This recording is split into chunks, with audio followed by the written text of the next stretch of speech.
here we are. I turned down here at the next block. Thanks, mister. I'll get off there.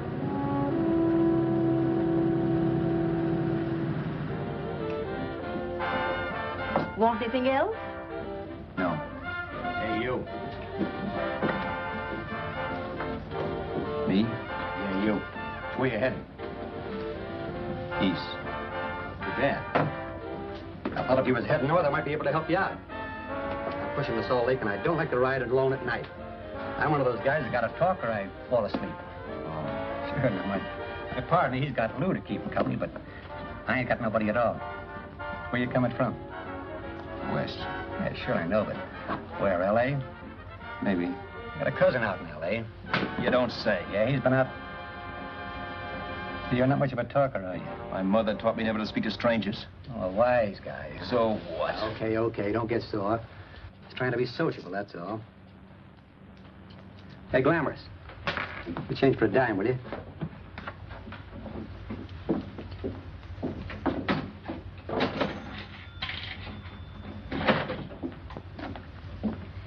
Let's have something quieter this time, Joe. My head's splitting. Is that what's wrong with it? Done with your coffee? No. And don't rush me, will you?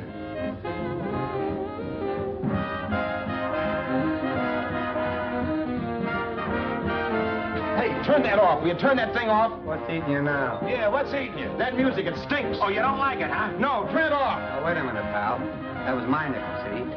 This is a free country. And I play whatever I want to. Sure. And if you don't like it, you don't have to listen to it. And you can leave here anytime you want to. Okay. I'm sorry I asked. First good piece played tonight and you don't like it. Some people just ain't got any good taste.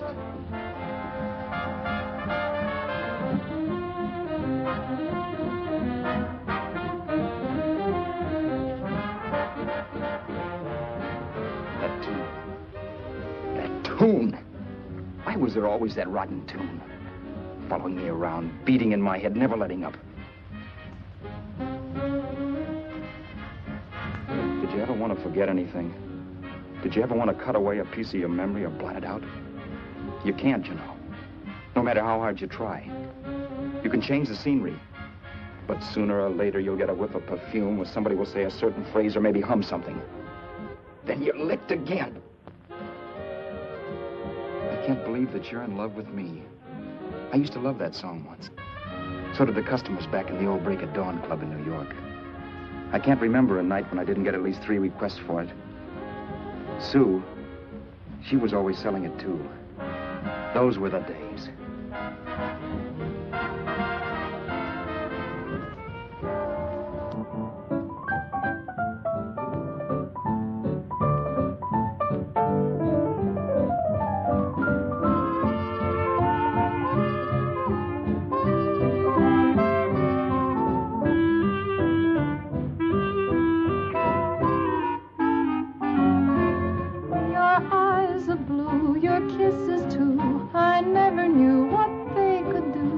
I can't believe that you're in love with me. You're telling everyone you know that I'm on your mind each place you go. They can't believe that you're in love with me. I have always placed you far above me. I just can't imagine that you love me. And after all is said and done, to think that I'm the lucky one, I can't believe that you're in love with me.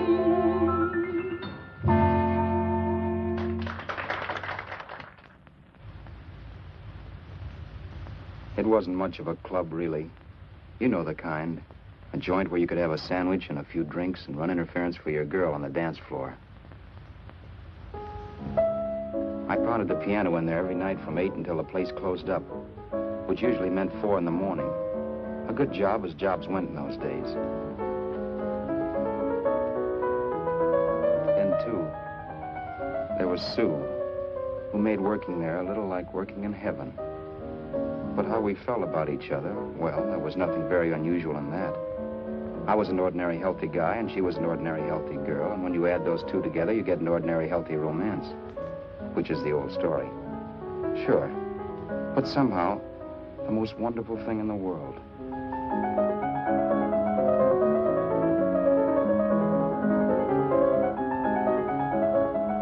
All in all, I was a pretty lucky guy.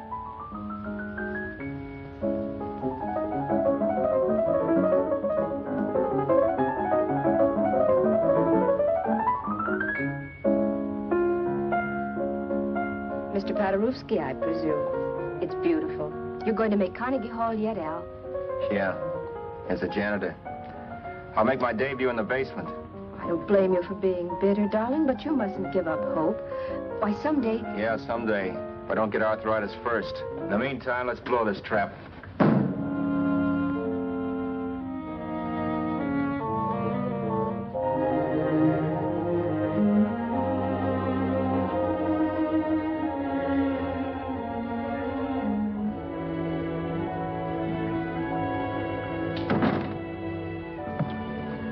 Like to get something to eat, hon? Oh, I don't think so, Al. I lose my appetite working in this flea bag. Let's go home. Okay. I can't stand much more of that dump. Did you see that drunk tonight trying to paw me? No, what drunk? Does it matter what drunk? Say, what's the matter with you tonight, darling? That's the third time you started to tell me something and then stopped. We shouldn't have any secrets from each other, Sue. Next week, we're going to make with the ring and the license. You and me will be a team. Yes, that's right. In the Bush League. I don't get you. We've been struck out. It's a funny way to talk, darling. Don't you want to marry me? Al, look, I love you. You know I do, and I want to marry you. But? But not now. Only after we've made good. Sunday, I'm going away. Oh, I know you'll think it's silly. That's why I hesitated to tell you. But I'm going to California. I want to try my luck in Hollywood. That's the most stupid thing I ever heard of. Don't you know millions of people go out there every year and wind up polishing cuspidors?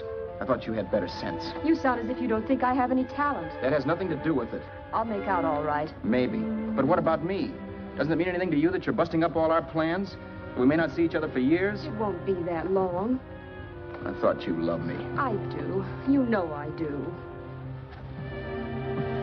Well, here we are. Al. Al, why can't you see my side of it? I'm young. We both are, and we've got all the time in the world to settle down. Oh, really, darling, what I'm doing is the only sane thing to do. I hate the thought of being so far away from you, but we'll be together again someday. Maybe you'll decide to come out too later on. So long. Al, aren't you going to kiss me goodnight? Sure. Why not? Good night.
Roberts. You hit the jackpot this time. $10. Thanks.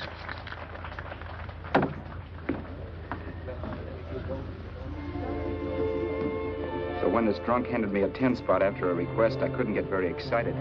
What was it, I asked myself? A piece of paper crawling with germs. Couldn't buy anything I wanted. It couldn't. Then I thought of something.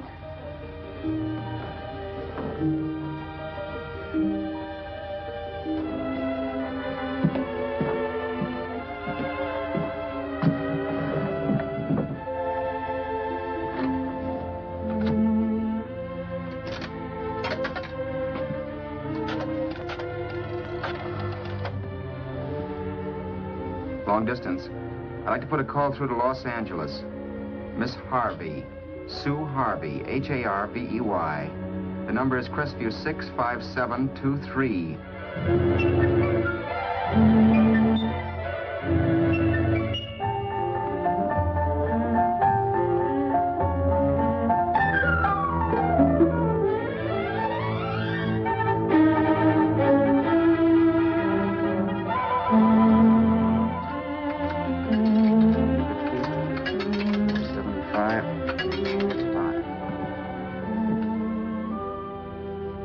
Hello, Sue? This is Al. Oh, baby, it's great to hear from you, too. What's that? You do? Oh, me too, darling. I thought I'd go batty without you. I just had to... Huh? You're working as a hashlinger? Gee, honey, that's tough. Those guys out in Hollywood don't know the real thing when it's right in front of them. You just stick it out, Sue, baby. Keep going around to those casting offices. I'm sure you'll click. Look, I'll tell you what. You stay put out there, I'll come to you. No, don't try to stop me. Just expect me. Train? Who knows? Train, plane, bus, magic carpet. I'll be there if I have to crawl. If I have to travel by pogo stick. And then, let's get married right away, huh? That's the stuff. That's what I've been wanting to hear you say. Well, goodbye for now. I'll be seeing you soon. Yeah. Bye. The only way I could cross country was to thumb rides. For even after hawking everything, I only had enough money to eat. Money. You know what that is. It's the stuff you never have enough of. Little green things with George Washington's picture that men slave for, commit crimes for, die for. It's the stuff that has caused more trouble in the world than anything else we ever invented. Simply because there's too little of it. At least I had too little of it. So it was me for the thumb.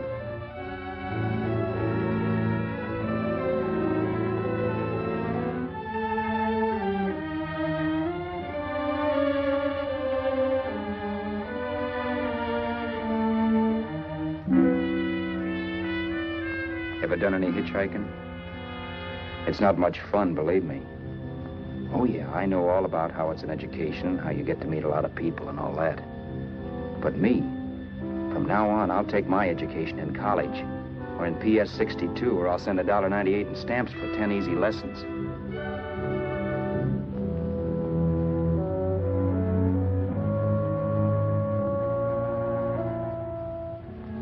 Thumbing rides may save you bus fare, but it's dangerous.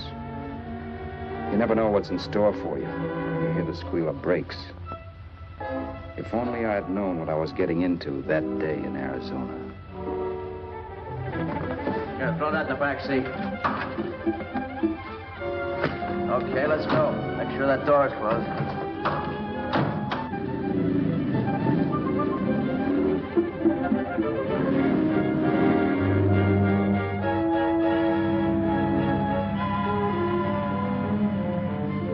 You know, Emily Post ought to write a book of rules for guys thumbing rides. Because as it is now, you never know what's right and what's wrong. We rode along for a little while, neither one of us saying anything. I was glad of that. I never know what to say to strange people driving cars. Then, too, you can never tell if a guy wants to talk. A lot of rides have been cut short because of a big mouth. So I kept my mouth shut until he started opening up. Hand me that little box, the compartment, will you, pal? Hold the wheel, will you?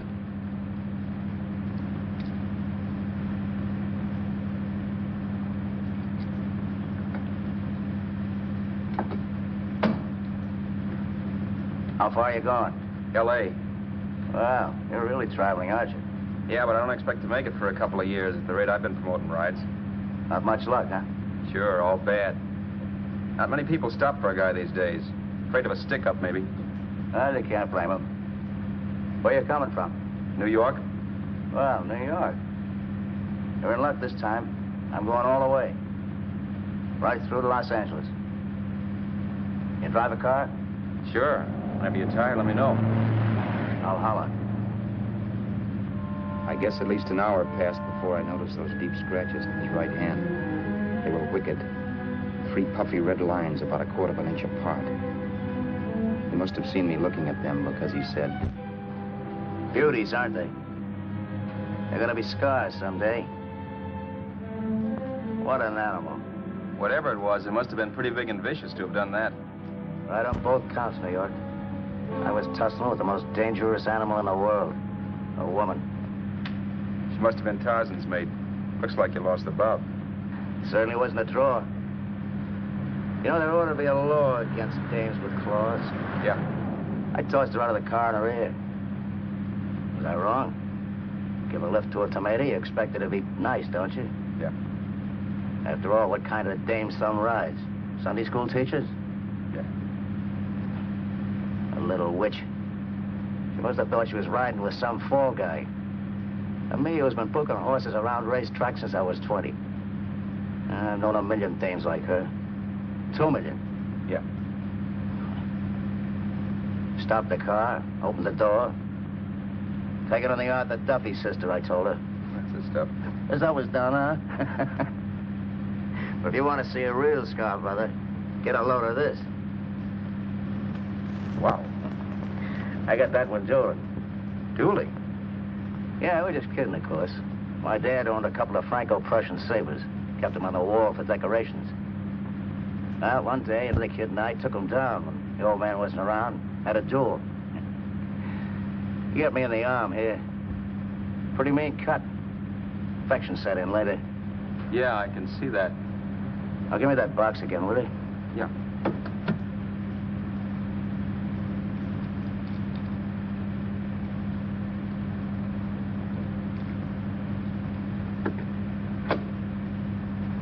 Pain made me lose my head, I guess. I began slashing. Before I knew it, I'd put the other kid's eye out. That was tough. Well, it was just an accident, of course. Do you know how kids are? I got scared, decided I was going to run away from home. Old man almost caught me when I was packing my duds. The bloody rag I had wrapped around my wrist hadn't caught his attention. You've seen the bundle for sure. But I beat it when he was phoning for a doctor. That was 15, 16 years ago. I haven't been home since. Pull in there for a bite or something, huh? a bite or something. Brother, was I hungry. I hadn't had anything in my stomach for hours. Yet even with that gnawing in the pit of my belly, I didn't want to be in too big a rush to put on the feed bag. First, I had to make sure this guy knew the score. If I got him down on me, goodbye ticket to Hollywood. I'll wait out here for you, mister. If it's the money, don't worry about paying for it. This time it's on me. Well, that's what... Haskell, think nothing of it. You make your first million, maybe you can do the same for me. Come on, New York. I gotta make the West Coast by Wednesday. There's a horse running at Santa Anita named Bicycle. Means to order me if I'm on him. We'll make it all right. He did most of the talking during the half hour we were in the place. I ate. He rambled on about his old man, whom we hadn't heard from since he ran away as a kid. Now he happened to become a bookie. And then all about how he got rooked in Miami. One race, 38 grand. They cleaned out my book. How do you like that? That was tough luck. Yeah, and I'm supposed to be the smart guy. Well, you just wait. I'm going back to Florida next season with all kinds of jack. And you watch those stinkers run for cover. Want anything else? No, thanks. I've had plenty.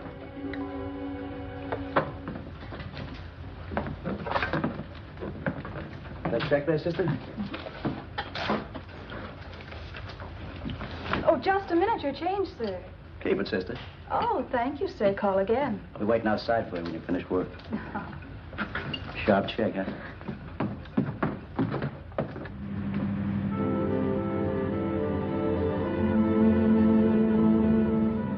up all that night while Haskell slept like a log. After a while, I began to get sleepy myself. I was happy, though. Soon I'd be with Sue again. The long trip was practically over, and there'd be no more hoofing it down the concrete. I began to think of the future, which couldn't have been brighter if I'd embroidered it with neon lights. It was nice to think of Sue shooting to the top. It's amazing what a full belly can do to your imagination. Your eyes are blue, your kisses too. I never knew what they could do. I can't believe that you're in love with me. You're telling everyone you know I'm on your mind each place you go. I can't believe that you're in love with me.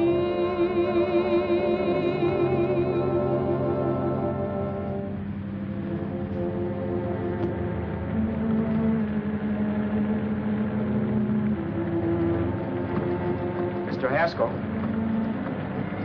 Mr. Haskell? Mr. Haskell, wake up. It's raining. Don't you think we ought to stop and put up the top?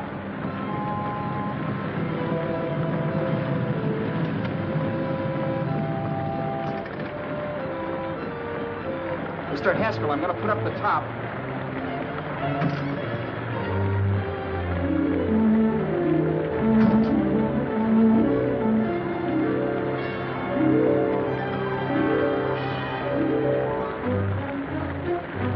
Until then, I'd done things my way. But from then on, something else stepped in and shunted me off to a different destination than the one I had picked for myself. But when I pulled open that door... Mr. Haskell, what's the matter? Are you hurt? Are you hurt, Mr. Haskell? Start your sermon. I'll listen to it. But I know what you're going to hand me even before you open your mouths. You're going to tell me you don't believe my story of how Haskell died and give me that don't make me laugh expression on your smug faces. I saw at once he was dead, and I was in for it. Who would believe he fell out of the car? Why, if Haskell came too, which of course he couldn't, even he would swear I conked him over the head for his dough. Yes, I was in for it. Instinct told me to run, but then I realized it was hopeless. There were lots of people back down the road who could identify me. That gas station guy and the waitress. I would be in a worse spot then, trying to explain why I beat it. The next possibility was to sit tight and tell the truth when the cops came. But that would be crazy. They'd laugh at the truth. And I'd have my head in the noose. So what else was there to do but hide the body and get away in the car? I couldn't leave the car there with him in the gully. That would be like erecting a tombstone.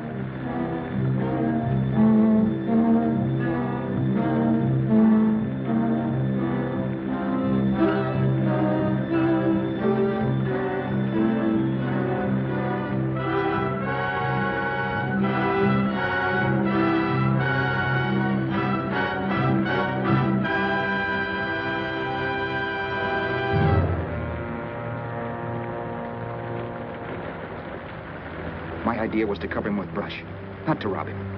But then I remembered that even if I only drove the car for 100 miles or so, I would need money for gas. Besides, it was stupid of me to leave all that money on a dead man. Not only that, I'd have to take his driver's license in case I was stopped for something. I didn't like to think about it, but by that time I'd done just what the police would say I did, even if I didn't. My clothes. The owner of such an expensive car would never be wearing them. Some cop might pull me in on suspicion.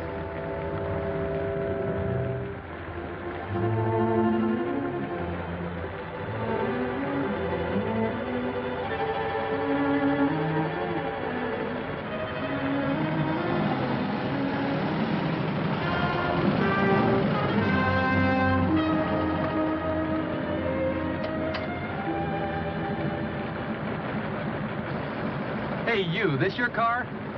Don't you know better than to leave a car with the wheels halfway in the middle of the road? That's the way accidents happen. I'm sorry, officer. I was just putting up my top. I didn't think. Well, the next time, think. I'll let you go now, but watch your step in the future. I know that's a lonely stretch, but cars come by here once in a while, and we have plenty of crack-ups. Thanks, officer.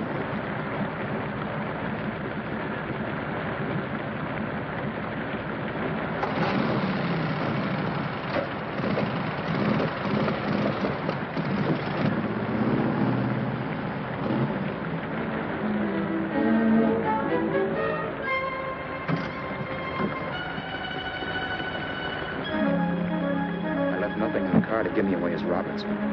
If they found a dead man in the gully now, it would be me.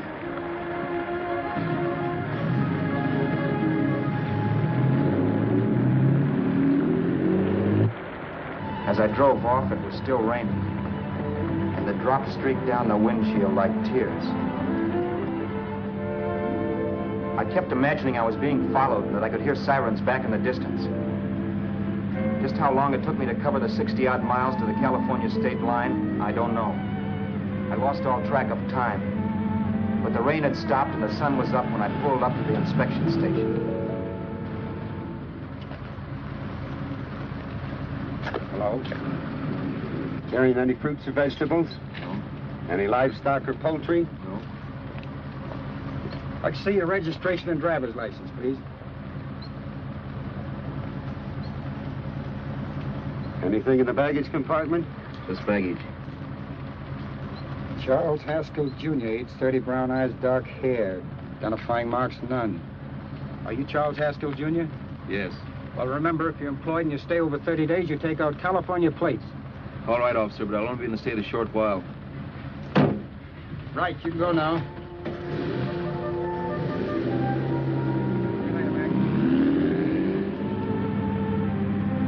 I couldn't drive any farther without some sleep. Cops or no cops, I knew I had to hit the hay and hit it hard. I was dead tired.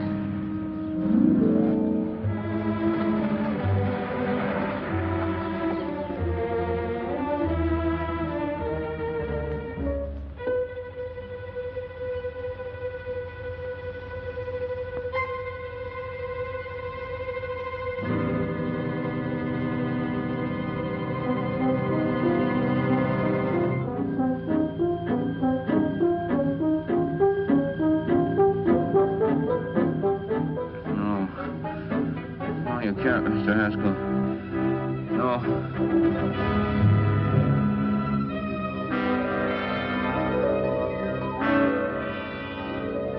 Mr. Haskell, you can't die. I think I did it. No, Mr. Haskell. No.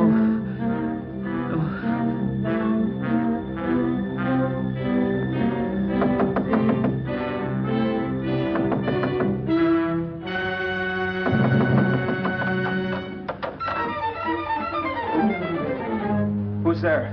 It's the maid. Can I come in and clean? Later. In a half hour. All right, sir.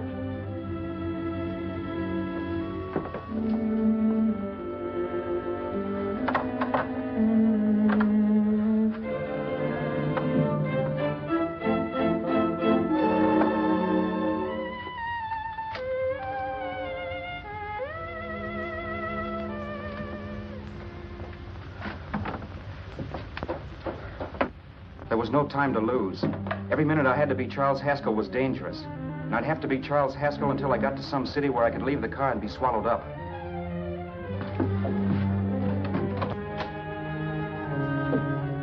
That meant driving the car as far as San Bernardino, maybe even to Los Angeles. In a little town, I might be noticed, but in a city, I should be safe enough. Then, after I ditched the car, I could go on to sue. But those 5 minutes at the state line made me realize it might be a good idea to find out a little bit about Mr. Haskell. Then if anybody asked me questions, I could give the right answers. The first thing I found out was that I had $768. This was a lot of jack, but believe me, it was the kind of money I'd rather not have.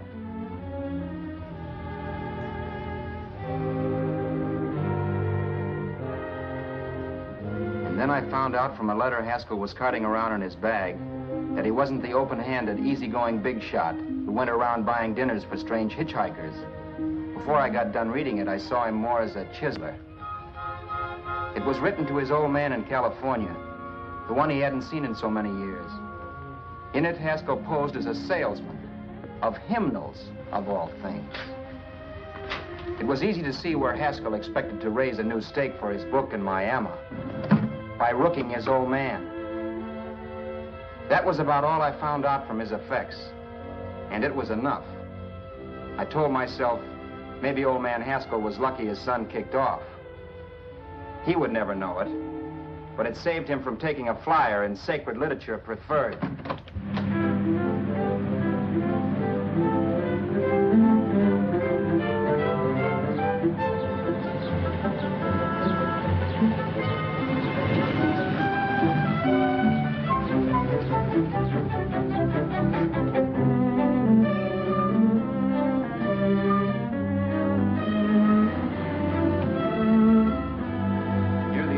Desert Center, I pulled up for water.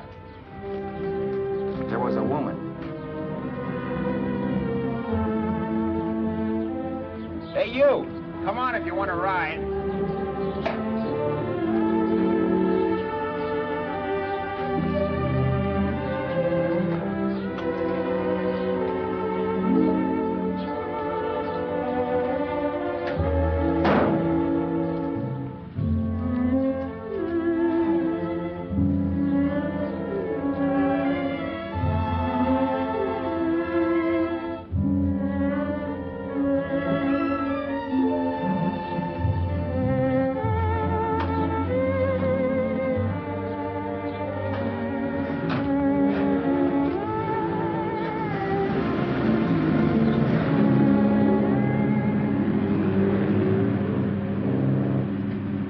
How far are you going? How far are you going? That took me by surprise, and I turned my head to look her over. She was facing straight ahead, so I couldn't see her eyes. But she was young, not more than 24. Man, she looked as if she'd just been thrown off the crummiest freight train in the world. Yet, in spite of this, I got the impression of beauty. Not the beauty of a movie actress, mind you, or the beauty you dream about when you're with your wife, but a natural beauty. A beauty that's almost homely because it's so real. Then suddenly she turned to face me. How far did you say you were going? Los Angeles. L.A.? L.A.'s good enough for me, mister. That's what I was afraid of. What'd you say? Oh, nothing, just thinking out loud. People get in trouble for doing that. What's your name?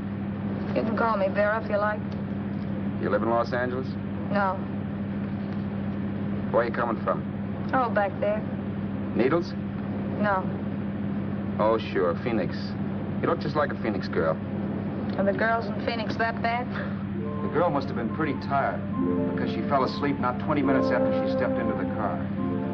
She lay sprawled out with her head resting against the far door, like Haskell. I didn't like that part of it much, but I didn't wake her up. It wasn't that this girl still worried me.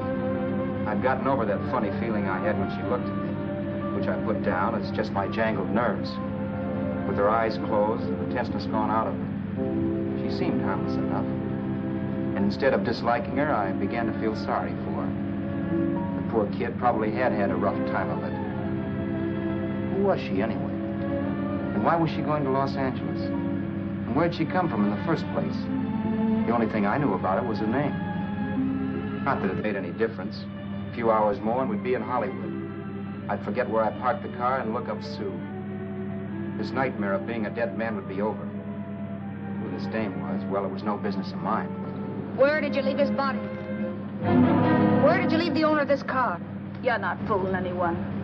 This buggy belongs to a guy named Haskell. That's not you, mister. You're out of your mind. That's my name, Charles Haskell. I can prove it. It's my driver's license. Save yourself the trouble, mister. Having Haskell's wallet only makes it worse. It just so happens I rode with Charlie Haskell, all the way from Louisiana. He picked me up outside of Shreveport. You rode? You heard me. Then it all came back to me. All the talk about dueling and scars and scratches. There was no doubt about it. Vera must be the woman Haskell had mentioned. She must have passed me while I slept. Well, I'm waiting. My goose was cooked. She had me. That Haskell guy wasn't dead yet. He wasn't stretched out stiff and cold in any Arizona gully. He was sitting right there in the car, laughing like mad while he haunted me. Well? There was nothing I could say. It was her move. Vera, whatever her name was just my luck picking her up on the road. It couldn't have been Helen, or Mary, or Evelyn, or Ruth. It had to be the very last person I should ever have met. That's life.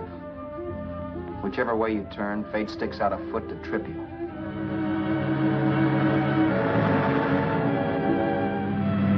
I told her everything everything, but she didn't believe my story. I should have saved my breath. That's the greatest cock and bull story I ever heard. So he fell out of his car. Say, who do you think you're talking to, a hick? Listen, mister, I've been around, and I know a wrong guy when I see one. What'd you do, kiss him with a wrench? Now, wait a minute. What I told you was true. You see, that's why I had to do it. You think I killed him. Well, the cops would have thought so, too. Yeah, well, maybe they still think so. What makes you so sure I'll shut up about this? Sure, I'm innocent. Give me a break, will you? It won't do me any good having you pinched. The cops are no friends of mine. Now, if there was a reward, but there isn't. Thanks. Don't thank me yet. I'm not through with you by a long shot. Let's see that roll.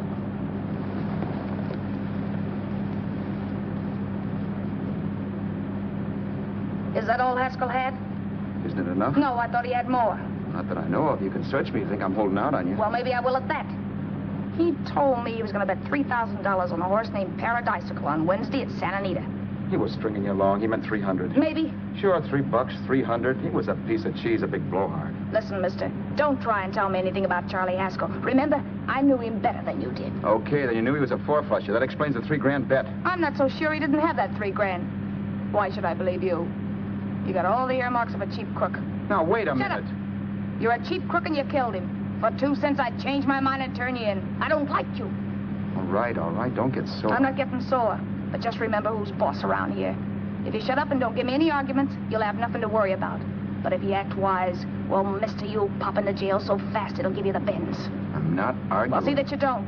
You know, as crooked as you look, I'd hate to see a fella as young as you wind up sniffing that perfume that Arizona hands out free to murderers. I'm not a murderer. Of course you're not. Haskell knocked his own head off. He fell, that's how it happened, just like I told you. Sure, and then he made you a present of his belongings. I explained why I had to do that.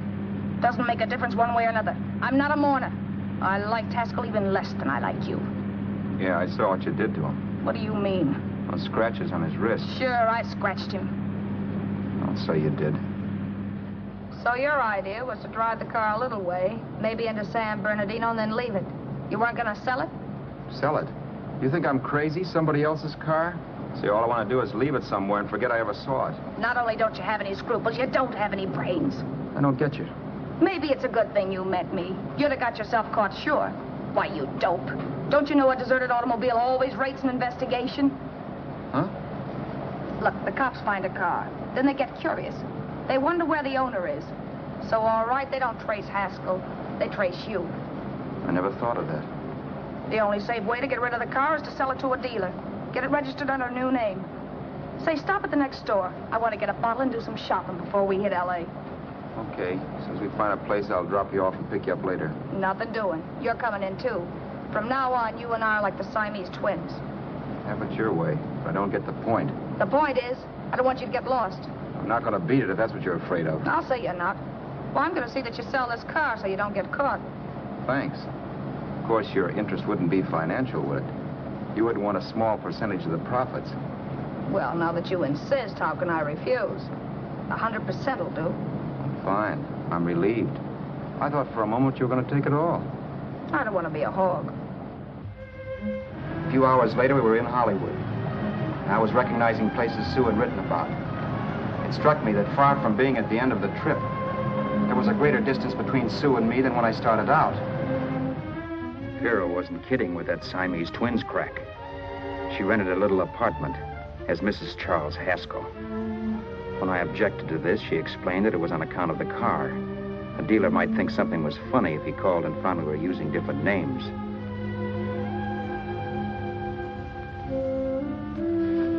Home, sweet home. Yeah. Not bad either.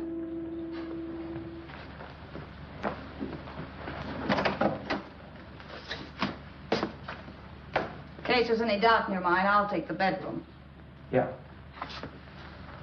Sure is stuffy in here.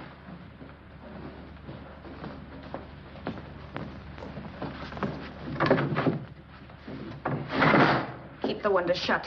Okay. The old crow downstairs said there's a folding bed behind this door.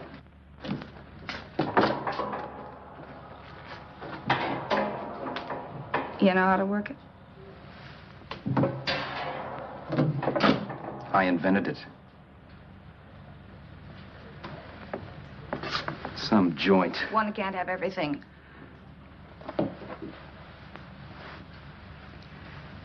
I'm first in the bathtub. I don't know why, but I figured you would be.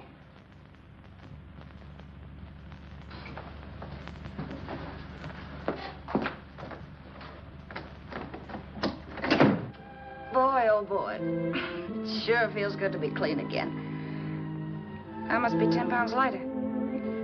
You must be. Well, hitching rides isn't exactly the way you keep your schoolgirl complexion. I wish that guy with the sax would give up. Gets on my nerves. Forget it. Have a drink. Aren't you afraid I might take you up on it? If I didn't want to give you a drink, I wouldn't have offered it. Why be a sorehead, Roberts? You got yourself into this thing. You should be grateful I'm not turning you in. Why, if I wasn't regular, you'd be in the pen this minute, being photographed, fingerprinted, and being pushed around by the cops. So cheer up. Get rid of that long puss. Or is your conscience bothering you?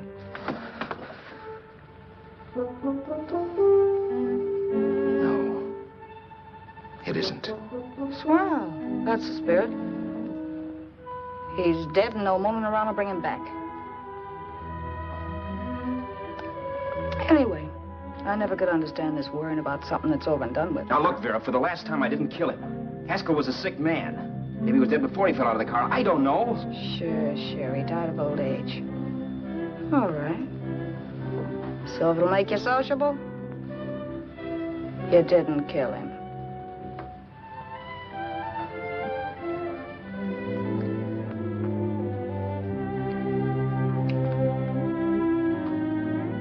Thanks.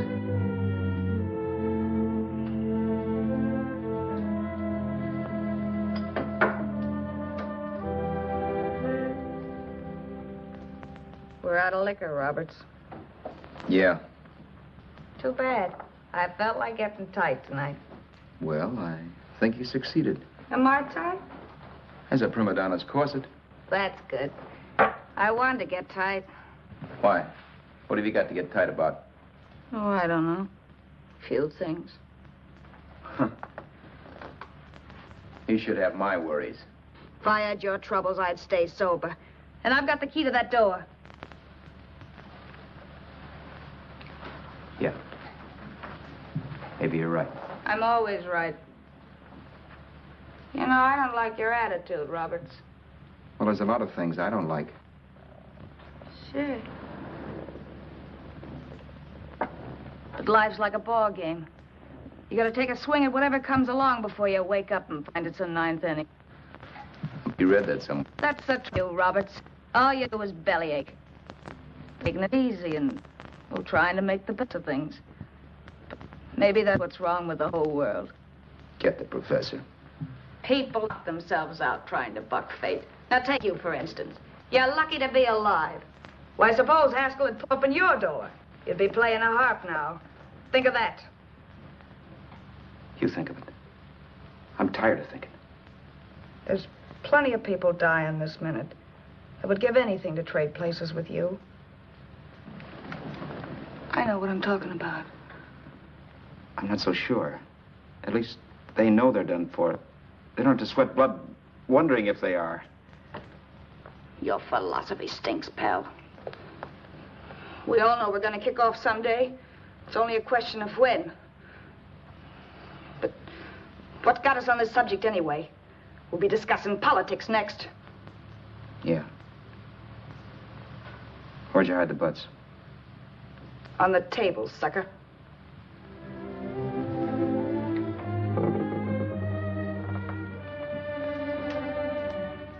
We bored each other with conversation for a couple of hours longer.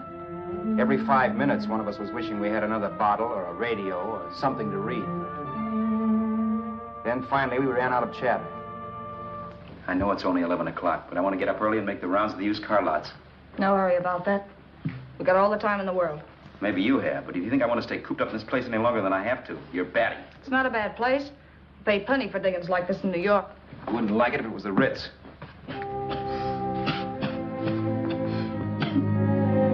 rotten liquor. You got a mean cough. Ought to do something about it.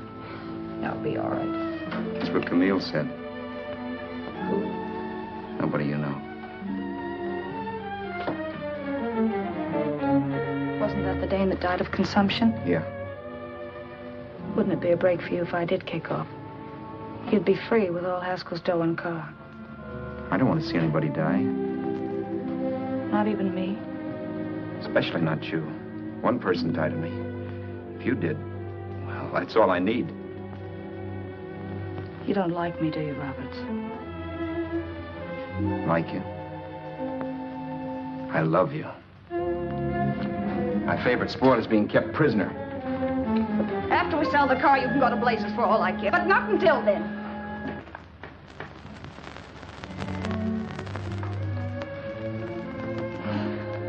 I'm going to bed.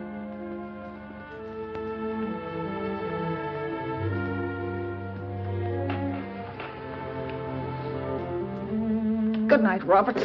Don't try and sneak away during the night. All the doors are locked. Anyway, if I find you gone in the morning, I'll notify the police. They'll pick you up. Don't worry, I know when I'm in a spot. Well, good night. I hope that portable rack isn't too uncomfortable for you. Don't lose any sleep over it, will you, Vera?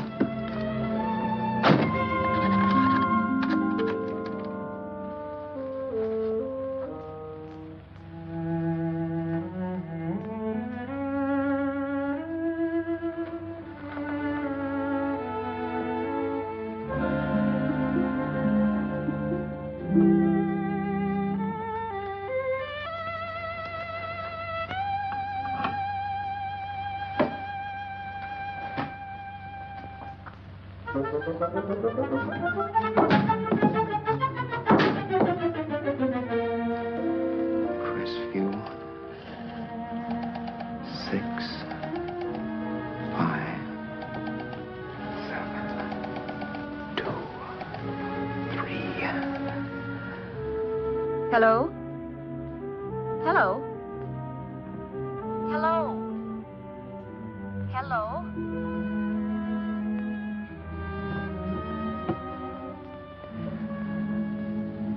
No. Not yet, darling.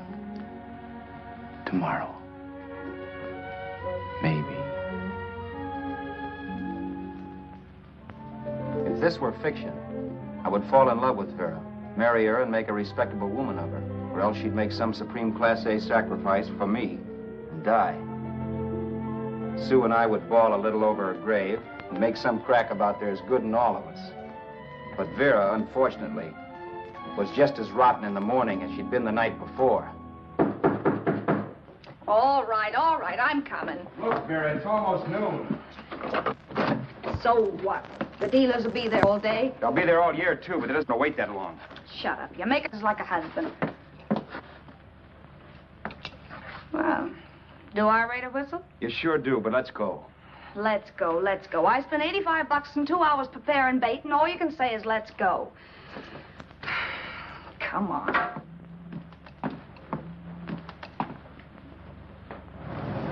We passed a few used car lots last night down this way.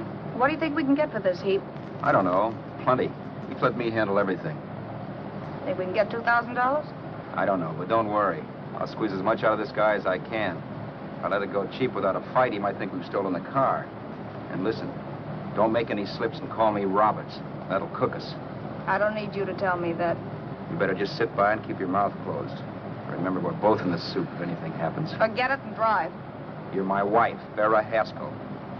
Look, after the deal's closed, let's go back to that place on Hollywood Boulevard where I saw the fur jacket. I want to buy it.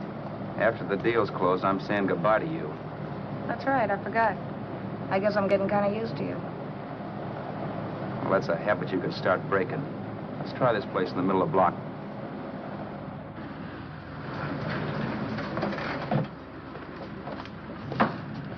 Good afternoon. What can I do for you? We're interested in selling a car. If the price is right. Well, if it's in good mechanical condition, it should blue book for about $1,600. Tony, take a look at this motor. $1,600.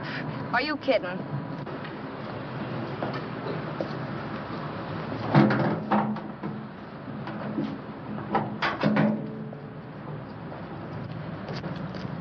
Well, maybe 1850. Before I let it go for 1850, I'll wreck it and collect the insurance first.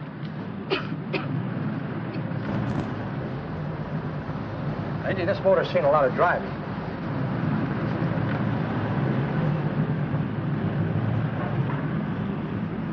While the mechanic inspected the car, we haggled.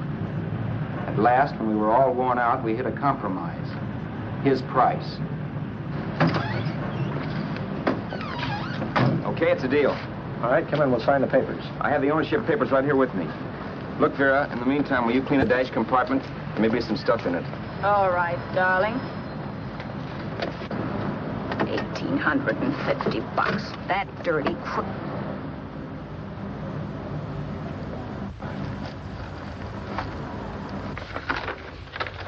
In New York, huh? Yeah. But you bought the car in Miami. Yeah.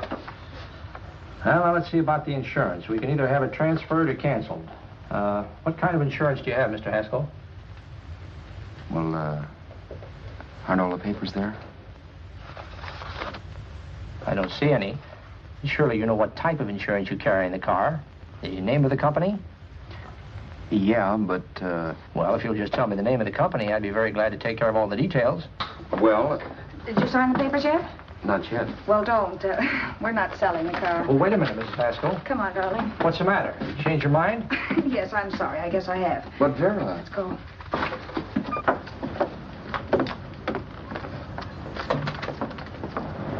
You got me out of a tight spot, Vera. But I still don't understand all this. You will in a minute. I almost threw away a gold mine. 1850 isn't to be sneezed at. The car doesn't book for as much as I thought. We're not selling the car. You want to keep it. Now, wait a minute, Vera. You said yourself I wouldn't be safe until the car was in someone else's name. I'd like to be free of this mess when I go. That's just it, Roberts. You're not going. There's a drive-in at the next corner. Pull in there and we'll get a bite to eat. And I'll explain. What is this, another one of your brilliant ideas?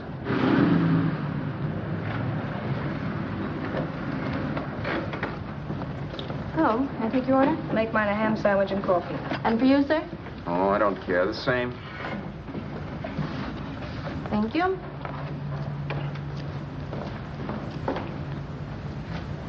Get this, Vera. I've been pretty patient so far. I've done everything you asked me to do, but no more. Shut up. You've taken Haskell's money. You can have the dough we get from selling the car, but you're not going to keep me a prisoner. It's a good thing I bought the paper. Take a look at that. Vera, I'm in no mood. Read that.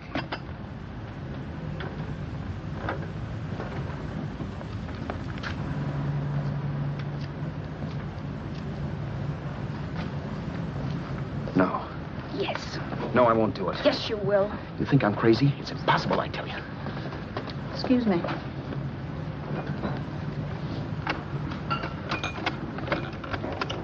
Blow the horn when you're through. No one could possibly get away with an act like that. It'd be wise to me in a minute. Don't be yellow. You look enough like him. The same coloring and the same build. See how his clothes fit you? No kidding, you almost had me fooled for a while. Oh, grow up, Vera. Don't you think a father knows his own son? And there must be other relatives. The father won't have to know you. We'll wait till he gives up the ghost. He's an old geezer and he won't pull through. And as far as other relatives are concerned, they haven't seen you in 15 or 20 years. Eat. I'm not hungry. And I won't do it. It's not as tough as it sounds. Remember, you've got all kinds of identification. His car, letters, license. I could never get away with it. It's the stupidest thing I've ever heard. The old boy has scads of dough. Look in the paper there. Personal fortune assessed at over $15 million. He'll leave plenty, I tell you. Maybe he cut off his son. How do we know? It's out, Vera. I won't have anything to do with it. I think you will. Look, Vera, I'll do anything within reason. But not that. So forget it. Find yourself another stooge. You sap. You'll be fixed for the rest of your life as Charlie Haskell. You can take your inheritance and go away. No more worrying about the rent, no sweating, scheming, wondering where your next meal's coming from. Think about that, Roberts. Vera, please, you're talking too loud. On this, I'm splitting 50-50 with you. Sure, why not? We're both alike, both born in the same gutter. Now, take it easy, Vera. There's people around here. You don't know what you're talking about. We'll wait till we read that old man Haskell's dead. Then you show up. Like you read in New York that he was sick. No. Suppose he doesn't die. He will. I know he will. Something tells me. But as much as I insisted I would have no part of her scheme, Vera was taking it for granted I would. Neither of us had our mind on the cards as we played that night. I knew we were just trying to kill time between newspaper editions. This was a death watch for Vera. Maybe it was for me, too. Don't you realize if I'm caught, they'll want to know where I got the car and stuff, and they'll have me on a murder charge. If you're smart, you won't get caught. I knock for 7. And if I'm caught, don't you realize you'll be out, too? 18 points, that gives me 30. How will I be out? You'll be out $1,850 we would have gotten on the car. Really, Vera, you'd be an awful chump if you threw away all that dough on a dizzy long shot. Let me sell the bus tomorrow. With the money it'll bring and what you've already got, a clever kid like you can run it up in no time. Then we'd both be in the clear. I'll be in the clear anyway. Maybe. Maybe. But if I got caught, I'd get good and sore at you, you know. You mean you'd squeal? Well, no, not squeal exactly. Never mind what you meant. Even if you did tell the cops I was in on it with you, what could they do to me? They might give me the same medicine they gave you. Yeah. A rope. But I'm on my way now. All I'll be doing will be rushing it. All right. But think of the $1,850 you'd lose. You'd kick yourself along the block if it let it get away from you. I'll take the chance. Want another drink? You're being a goon. That's the way people wind up behind the 8 ball. Once they get a few dollars, they become greedy and want more. My. Caesar. Who? You know that Roman general? He got his for being greedy. He wasn't satisfied, so the final wind-up was he took the count. A couple of days ago, you didn't have a dime. Why, you were so broke you couldn't pay cash for a postage stamp. Now you've got almost $700 with $1,850 in the offing. Take my advice. Don't try for more. I'm tired of this game. Let's have some blackjack. Play solitaire. Okay, I will if that's the way you feel about it. That's the way I feel about it. Getting sore and throwing things won't help much, Roberts. I'm really doing you a favor.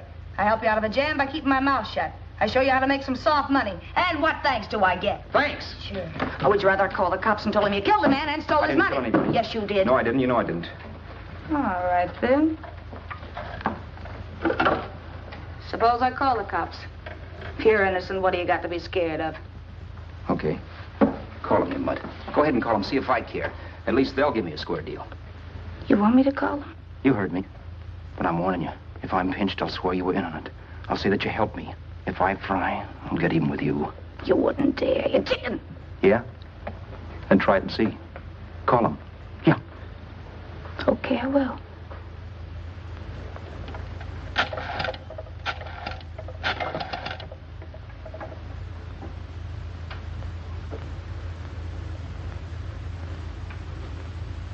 Information? I want the number of the Hollywood police station. Okay, I got it. Thanks. Wait a minute, Vera. You wouldn't do that. Well, wouldn't do that, and I'll show you if I would. Take it easy now. Let's talk this over. This was early in the evening, and the conversation, while hectic, was at least pitched low. But as the minutes passed, and more obstacles to her plan popped into my head, the air got blue. Each word coming from our lips cracked like a whip. I reminded her that as Charles Haskell, I didn't even know my mother's name, where I'd gone to school, the name of my best friend, whether I had an Aunt Emma or not, my religion, and if I'd ever owned a dog. I didn't even know what my middle initial stood for. I also pointed out that the real Haskell had a scar on his forearm. His people never saw that scar. He told me he ran away right after putting out the kid's eye. Yeah, but his father knew he was cut. It had to be some kind of a mark. So what? The old man's dead, or will be. I hope by tomorrow morning's papers. Anyway, you could cut yourself a little, couldn't you? Boy, for that kind of dough, I'd let you cut my leg off. You're drunk and you're crazy mad, Vera. Turn me in if you want to, but I won't get mixed up in this. Besides, how do we know Haskell was such a phony? Maybe it wasn't the man's son at all. Maybe he just dreamed it up. Well, dreaming or not, you won't be dreaming when the law taps you on the shoulder. There's a cute little gas chamber waiting for you, Roberts. And I hear extradition to Arizona's a cinch. Where's that phone? Vera! Leave me alone! Vera! Here, I want a phone call, police. I hate you yellow stinker. You leave me alone. I'll let you alone when you promise to leave the phone where it is. You're drunk. You don't know what you're doing. You're hurting me. Will you promise? All right.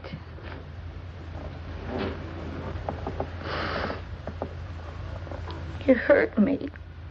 I'm sorry, but... And it's hot in here. Open up a window. It's not hot. Don't tell me. Now, do you do it or do I do it? You're no gentleman, see? Yeah. All right. I'll open up the window.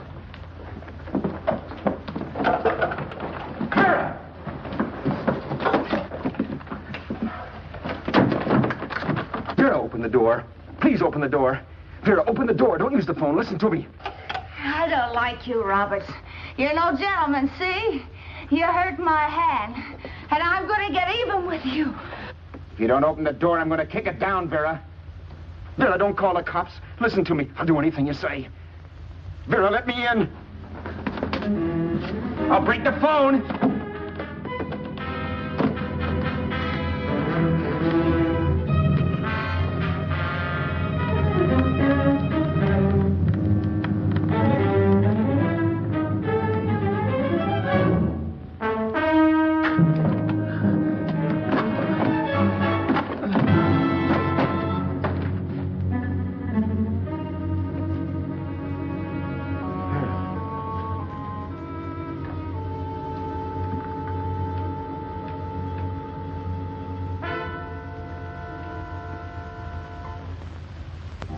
The world is full of skeptics.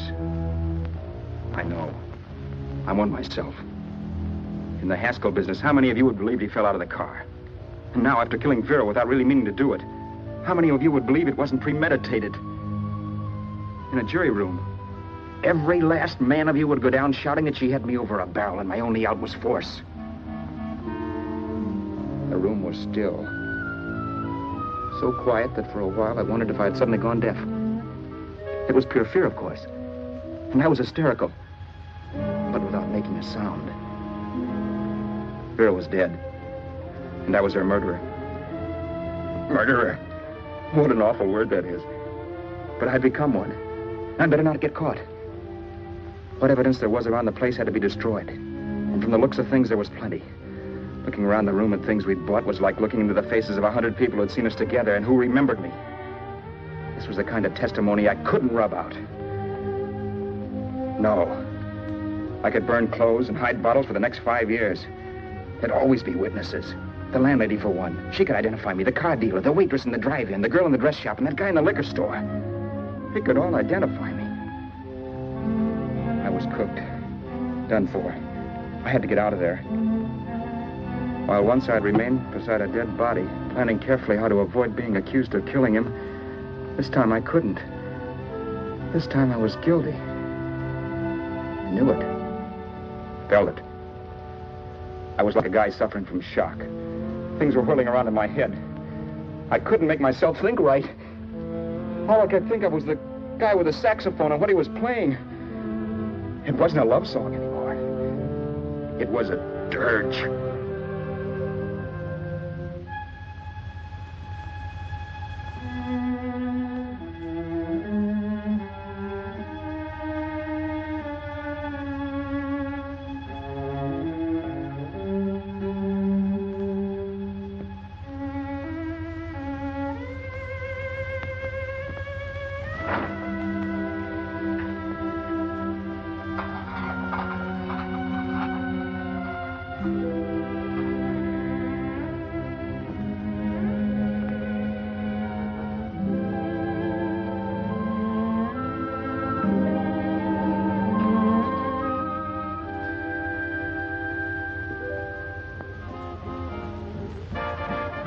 Problems weren't solved. I had to stay away from New York for all time because Al Roberts was listed as dead and had to stay dead. And I could never go back to Hollywood. Someone might recognize me as Haskell. Then, too, there was Sue. I could never go to her with a thing like this hanging over my head. All I could do was pray she'd be happy.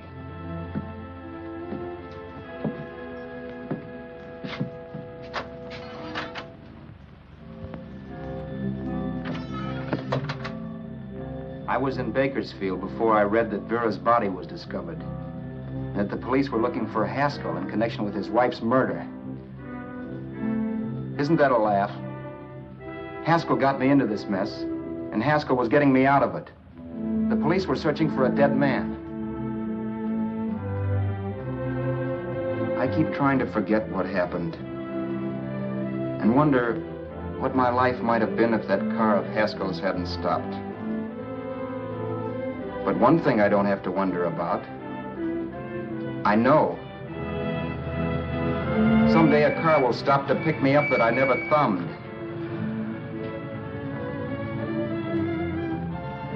Yes.